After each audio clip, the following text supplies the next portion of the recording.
ராகுல் டிராவிட் என்னோட சைல்ட்ஹுட் ஹீரோங்க. ஏன்னா 1986 நான் கிரிக்கெட் பார்க்க ஆரம்பிச்சேன். And I am big fan of him, no doubt about it. And இந்த முறை அந்த T20 வேர்ல்ட் கப் கோச்சா பாத்தீங்கன்னா அவர் வின் பண்ணது எனக்கு ரொம்ப ஹாப்பியா இருந்துச்சு.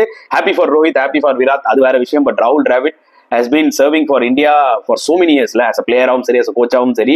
ஸோ நிஜமாக அந்த கப்பை தூக்கி அவர் அப்படி என்ஜாய் பண்ணும்போது அந்த ஒரு குழந்தைத்தனம் தெரிஞ்சதுங்க, எந்த அளவுக்கு அவர் டெஸ்பரேட்டா இருந்திருக்காரு இந்த டிராஃபிக்காக அப்படின்னு சொல்லிட்டு.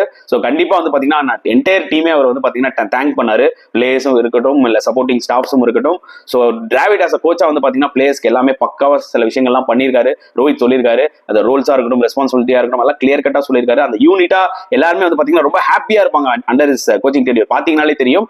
ஸோ ரொம்ப ஹாப்பி. விராட் அண்ட் ரோஹித் பாத்தீங்கன்னா அவர் அப்படியே தூக்கி தூக்கி போட்டு என்ஜாய் பண்ணாங்க பாத்தீங்களா, அதெல்லாம் சம மூமெண்டா இருந்துச்சு. he really deserve this. எப்படி நம்ம ஒரு ரோஹித் ஒரு விராட் பாத்தீங்கன்னா இது கடைசி T20 they deserve this trophy சொன்னோமோ, அதே மாதிரி ராகுல் டிராவிட் தான் சொல்லி ஆகணும். End of the day it's a happy ending தான் நான் சொல்லுவேன் guys.